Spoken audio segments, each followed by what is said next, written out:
My sister excluded me from her wedding, saying her fiancé was attracted to me. Now he's calling off the marriage because of it. Can you believe my own sister's wedding was called off, not because the groom got cold feet, but because I was invited? And that one decision unleashed a firestorm so intense, so unbelievably petty, it ended with her getting a restraining order against me? Trust me, the story behind it is wild. My name's Michelle and I'm 20. My older sister, Emily, she's 25. For years, her and her fiancé, Jonathan, they were the perfect couple. Everyone thought they were meant to be. But then everything just imploded. Their wedding? Totally off. Why? Because Emily absolutely refused to let me set foot in that venue. And Jonathan? Well, he refused to marry her without me there. And the kicker? Emily genuinely believes Jonathan has feelings for me. I know. It sounds absolutely insane, but let me explain. First, some background. I'm not close with my family. Not my parents, and definitely not Emily. When I went off to college, I just drifted. No big drama, no massive fight, just a slow, quiet separation. During breaks, I'd go anywhere but home, travel my grandparents' place. It just felt better than dealing with the tension. We're just different, like, fundamentally different. They lived in their own little world, and I was never truly a part of it. They never tried to understand me. Growing up, they'd all bond over things I just didn't care about. And if I dared to bring up something I was passionate about, they'd just nod, smile, and then immediately switch back to their interests. After a while, I just gave up trying. But what really stung? When I started pulling away, they didn't even try to reach out. It was like they were relieved I was gone. Honestly, that hurt.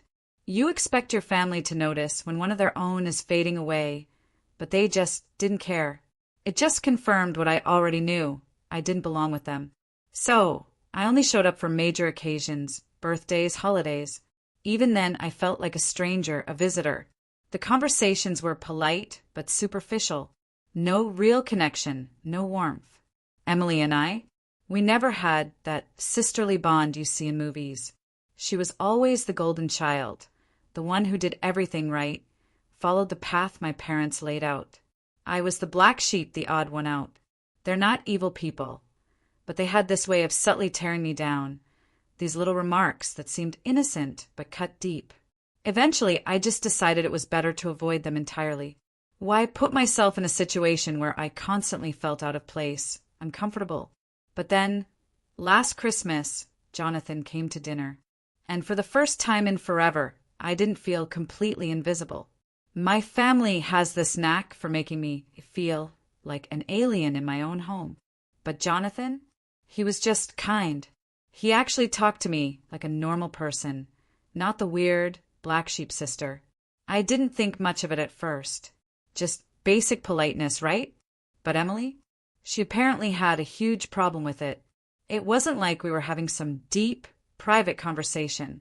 We just talked about travel, school, funny work stories, normal stuff. But the cold stares she kept shooting me across the table, they were hard to ignore. Until, later that night, she pulled me aside. I'll never forget what she said. I know what you're doing. You're trying to steal my boyfriend. You've always been jealous of me. My jaw dropped. Steal her man? Where did that even come from? I laughed it off, told her she was being ridiculous. But she wouldn't let it go. She insisted I was being too nice to Jonathan, and he was acting strange around me. The accusation was so off the wall, I didn't even know how to react. Emily always had to be the center of attention. My parents adored her. She was their perfect golden child. I get that. But to accuse me of trying to steal her fiancé? Even for her, that was a new low. Like I usually did with her drama, I tried to ignore it. I figured she was just feeling insecure for some reason. After all, we weren't close anyway. But things got seriously weird after that night. Emily started actively avoiding me. Not that we were ever close, but this was deliberate. If I tried to talk to her, she'd give me one-word answers or act like I was a bother. At family gatherings, she'd practically glue herself to Jonathan's side, like she was marking her territory. It was absurd. Jonathan, though, he just kept acting like nothing happened. Still courteous, still friendly, completely normal. What really got under my skin, though, was how easily my family just went along with Emily. There were these subtle cues, these knowing glances. My mom would give me these strange looks whenever Emily and Jonathan were around. My dad, usually so indifferent, started giving these little speeches about the importance of family bonds and sticking together. It was all so incredibly passive-aggressive. The more I thought about it, the angrier I got. I've never been interested in other people's drama, especially Emily's. Why would I suddenly be fixated on her fiancé when we barely spoke outside of these forced family events? It made no sense. A few months later, my grandparents told me about Emily's engagement. Yep, that's right. I found out my own sister was getting married from my grandparents. That was a gut punch. Not that I expected a personalized invitation with glitter and hearts at this point, but still, it just confirmed everything I already suspected about their lack of concern for me. I guess a tiny part of me still held onto this hope that, despite everything, she'd still want me to be a part of such a huge moment. Hey, we're sisters, right? I thought. We might not be close, but I'm still family. But apparently that was too much to ask. When I heard about the engagement, I stayed silent. I initially thought maybe she just forgot to tell me, or she's just swamped with wedding planning.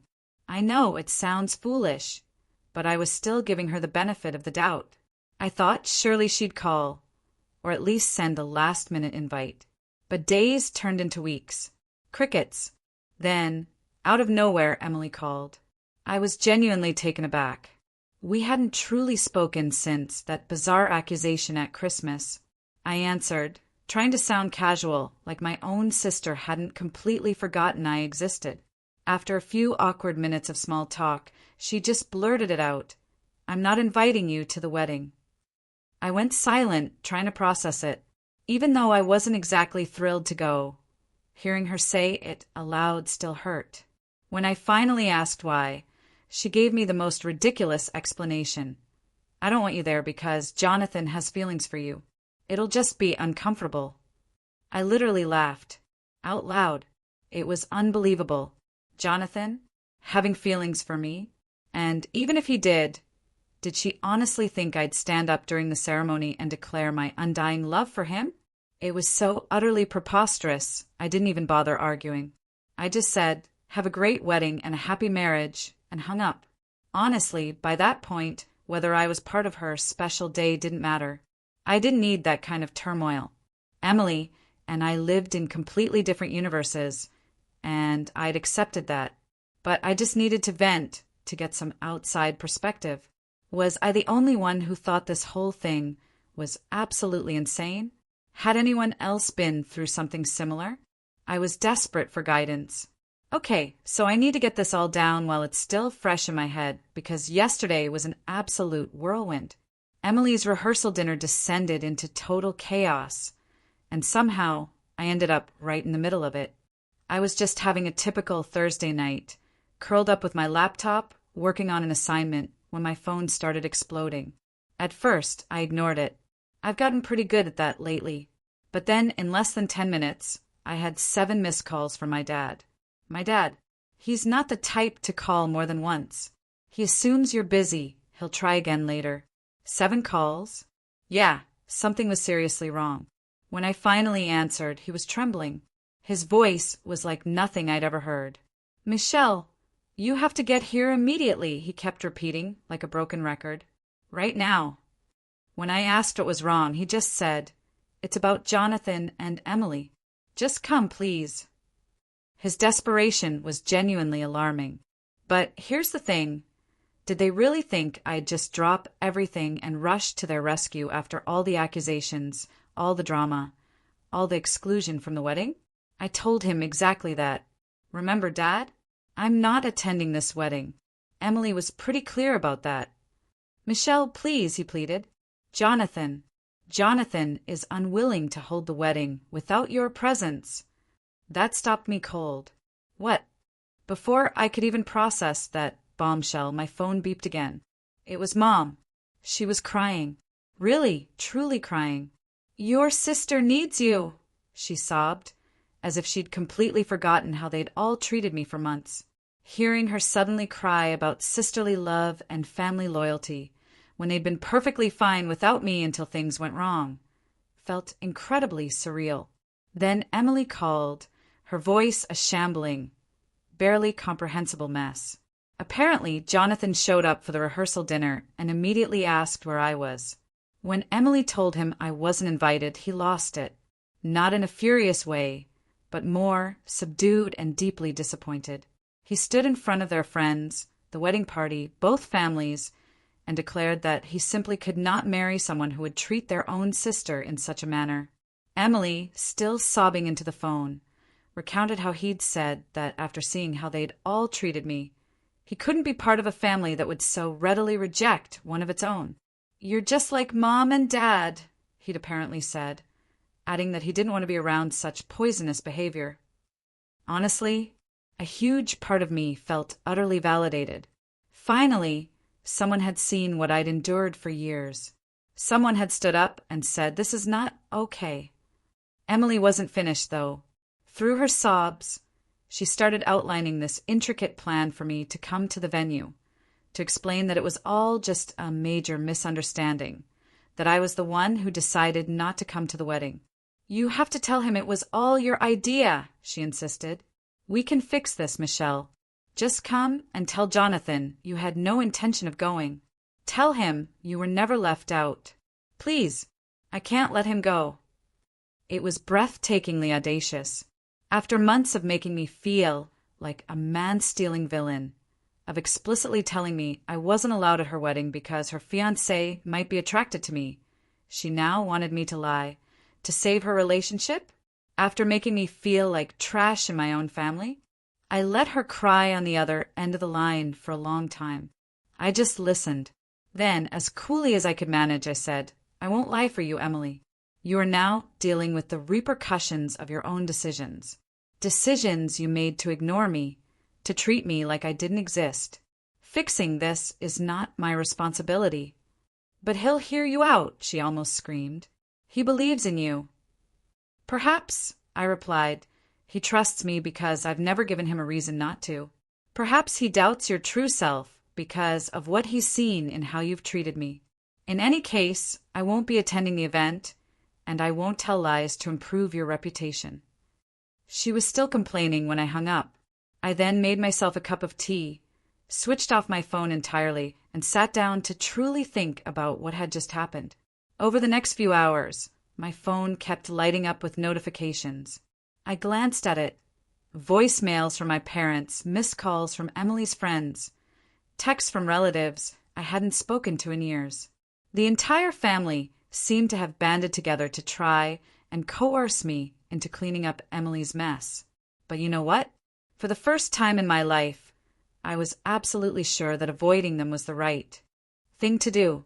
Jonathan, all on his own, had seen through their actions, not because of anything I said or did, but because of how they treated me. He'd come to that conclusion himself. And honestly, that felt like the most profound validation I could have ever hoped for.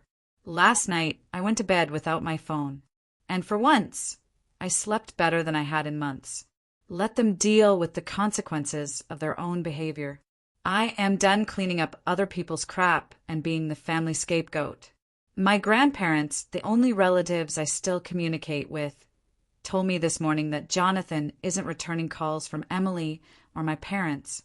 It seems he's informed his family that the wedding is off for good. My parents are working frantically to contain the damage. Emily is inconsolable. And me? I'm just sitting here, finally content with my choice to keep my distance. I know this is long, but I had to get it all out. All your comments affirming my decision to keep my distance from my family, they helped so much. You were right. Sometimes it's best to take a back seat and let others deal with the fallout from their own behavior. So many of you asked about my childhood, about why I've been estranged from my family for so long. It's a heavy story, one I didn't go into in my first post, but with everything that's happened, I think now's the time to share some of it. The truth is, I suffer from social anxiety. As a child, I always felt like something was wrong with me, but I didn't have the words for it. My parents, they were traditional. They thought mental health issues were just excuses. I'd constantly hear things like, "You need to toughen up," or "You're just being dramatic." If I ever showed signs of anxiety, like a panic attack, they'd label me weak or lazy, as if I was choosing to feel that way. Looking back, the warning signs were everywhere. When I was 15, I had this huge presentation for English class. The thought of standing in front of 30 students, it was a recipe for disaster for my social anxiety. I couldn't sleep the night before, felt physically ill the morning of. I begged to stay home. My dad's response, "Your nervousness won't stop life. Stop making a big deal out of everything." I ended up having a severe panic attack right there in front of class. My voice broke. Some kids even chuckled. My hands shook so hard I couldn't hold my notes. The room felt like it was spinning, but I was frozen. And my mom? Instead of comfort, she just said, "See? You made it through. All that drama was for nothing." Emily, of course, only made things worse. She was the picture-perfect sister, student body president, debate team captain, everything I couldn't be because of my anxiety. When she had her huge gatherings with friends, I was always the weird sister who never came out of her room.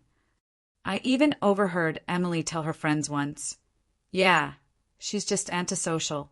She thinks she's too good for everyone." My life finally changed in college. My first semester was a total meltdown.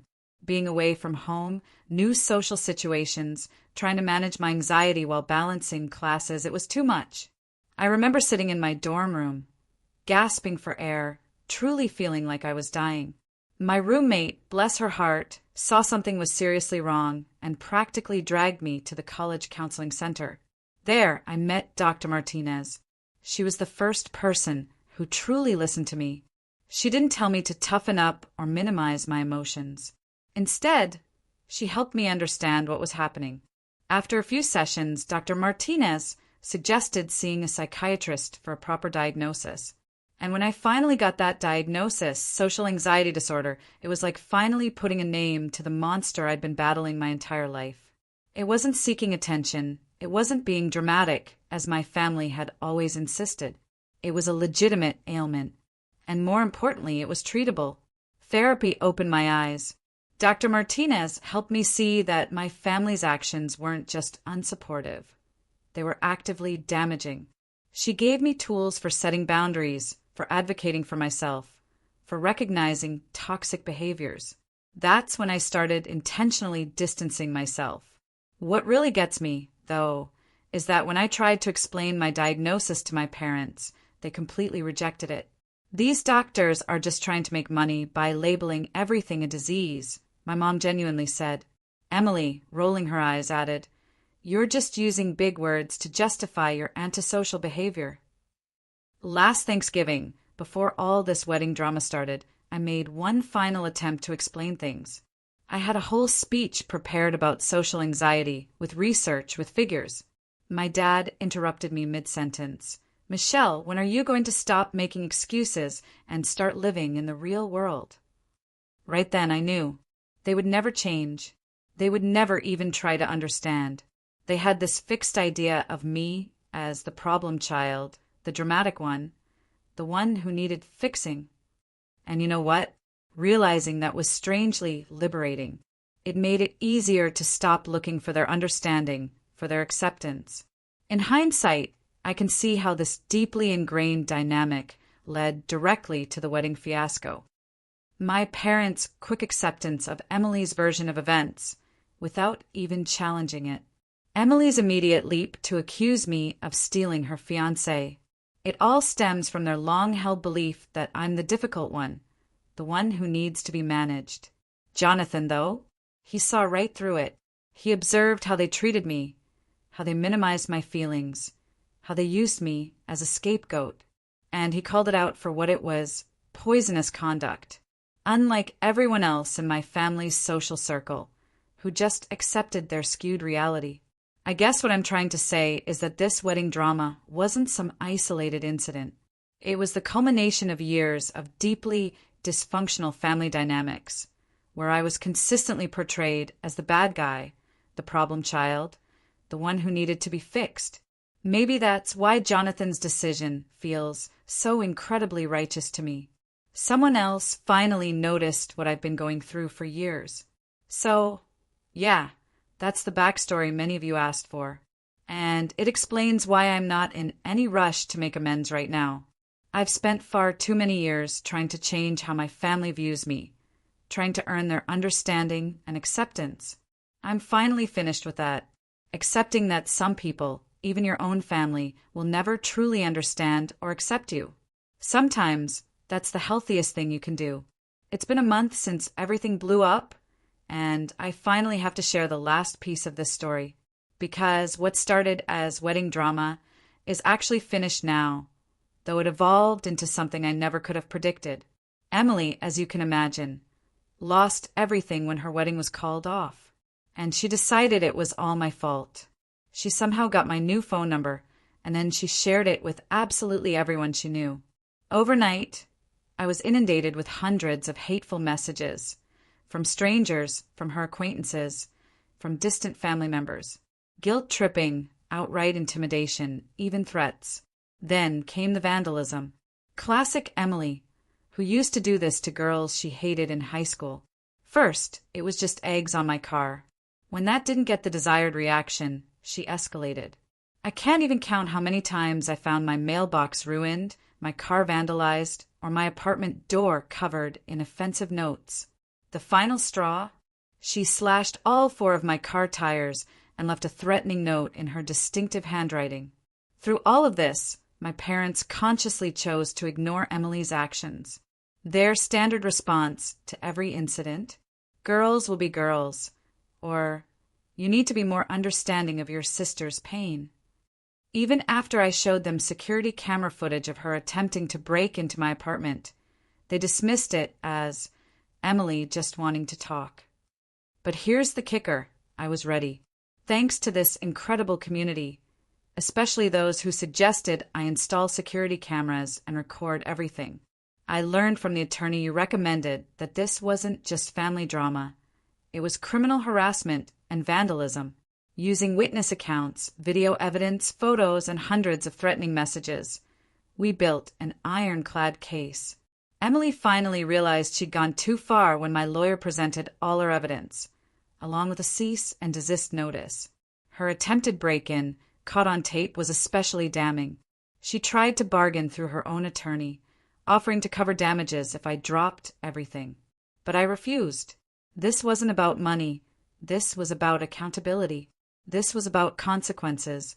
The court case moved quickly and decisively. Emily was charged with attempted breaking and entering, criminal harassment, and vandalism. The judge was particularly severe, given the deliberate nature of her conduct and the escalating behavior. She was given a permanent restraining order, mandated therapy, and a 1-year suspended sentence. My parents' reaction to the verdict? Predictable. They accused me of being callous, of destroying your sister's life over a few pranks. They actually advised me to just move away if I felt unsafe, after I told them Emily had repeatedly harassed me, damaged my property, and tried to break into my home. I knew then I would never speak to them again. The civil litigation was settled out of court. Emily had to pay for all the damage she'd caused, plus damages for emotional distress and lost wages. Her campaign of harassment on social media had actually cost me several freelance clients. But more significantly, the settlement included a non-contact clause that explicitly prohibited my parents from acting as middlemen or flying monkeys ever again. My lawyer told me that Emily and my parents' concerns about their reputations were a major factor in the swift settlement. Turns out, they cared far more about what their country club friends thought than about doing the right thing. Figures. Since then, I've relocated to a new apartment in a secure, constantly monitored building. My social media accounts are gone, my contact information completely updated, and my clients have been incredibly understanding. Someone who heard about my situation, impressed by how I handled it, even offered me a new job. But the most unexpected result of all of this, for the first time in my life, I feel truly liberated. The weight of my family's expectations and criticisms isn't on me anymore. I am no longer the scapegoat. I'm just Michelle, building my own life by my own rules. I'm not the dramatic child or the challenging one. This community, you all actually changed my life. Your recommendations on documentation, on security precautions, they were absolutely crucial in court. When I doubted myself, your encouraging words kept me going. And your stories of similar situations made me realize I wasn't alone. Remember this. Sharing DNA does not give someone the right to mistreat you. If you're dealing with toxic family members, sometimes walking away and letting them deal with the fallout of their actions is the healthiest thing you can do. It's not about getting even, it's about setting boundaries and demanding respect. My social anxiety is improving so much with therapy. It turns out a lot of it was tied to the constant criticism and gaslighting I experienced as a child. Who would have thought that removing poisonous individuals could be such an effective treatment? I won't be posting updates anymore. This chapter of my life is genuinely closed. I'm focusing on my education, my career, and building a new network of chosen family members for support. To everyone who supported me, who followed my story, thank you. You gave me the confidence to leave and the strength to advocate for myself. They say living well is the best revenge. I'd add that knowing you finally advocated for yourself, that's the best closure. I'm tired of being used as a scapegoat or a victim by others. I've taken control of my life, and I will never look back. Thank you for everything and goodbye. So that's my story. It's been a wild ride, and honestly a deeply painful one. But I truly believe I've come out stronger. I'm curious, have any of you had to completely sever ties with family members to protect your peace? Or faced a situation where you had to stand up for yourself against overwhelming family pressure? Tell me what you think in the comments below. I really want to hear your experiences.